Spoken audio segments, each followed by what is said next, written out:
Which final man that ain't got to shake your hand?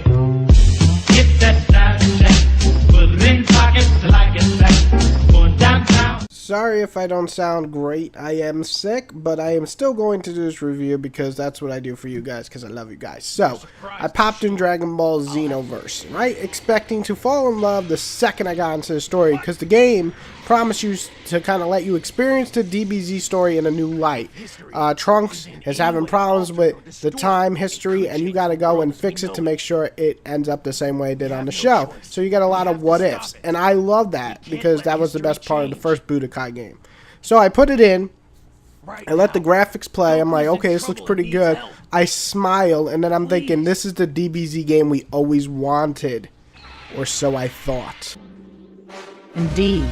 They both have high power levels. If we steal his energy, Demon Realm will soon be ours. I'll defeat them both quickly. Which final man that ain't got to shake your hand? Get that side check, put it in pockets like it's back. Going downtown. The good are what ifs in the storyline. Watching Radix pull away from Goku's grip and watching our hero die and then Piccolo following soon after is a really cool, different story that we always got in every other Dragon Ball Z game. Just because this is the closest we'll actually ever get to having a different, alternate Dragon Ball Z game in the animation type form. So I do love the what if parts, and they keep the story really interesting for me. The graphics are high-end, or at least a nice upgrade from that Battle of Z game. Everyone is well detailed, and the style from going to the cutscene to the fight is pretty flawless. The specials also look really good, and there's no major complaints at all on the graphics side. The RPG feature works well. You get points in which you can attribute into these different categories and make your fighter a close-range fighter, a far-range fighter, mix and match, so on, so on. Overall, it keeps it so that every battle actually gives you a reward of some sort. Now, that's really where the good ends, in my opinion.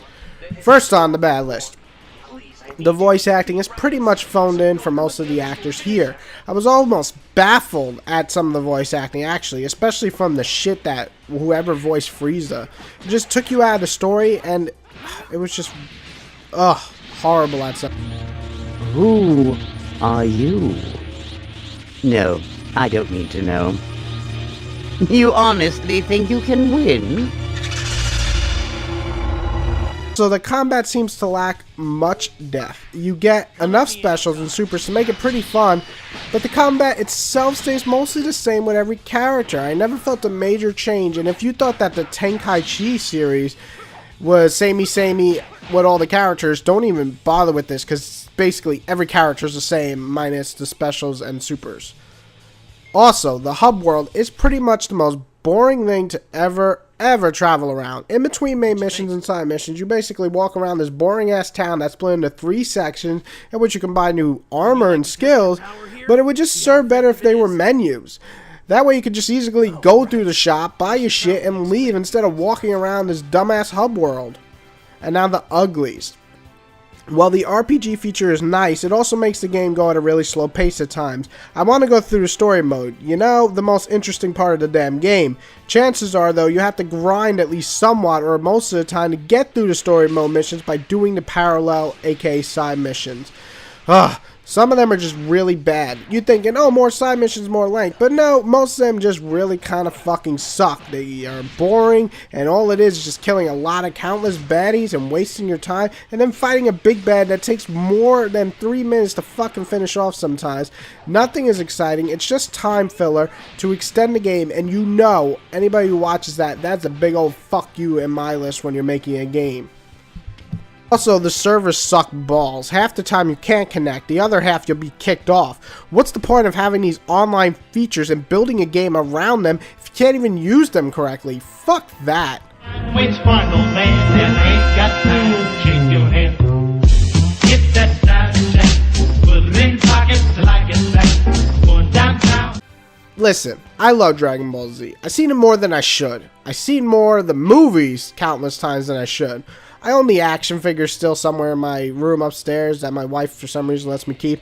I read the manga in English, in Japanese, and in fucking Korean. I started watching it before it even came out in America thanks to my dad bringing back the Chinese and Japanese tapes from Chinatown and Japan. So I do hope one day they'll make a Dragon Ball Z game that is basically the most fan service game ever.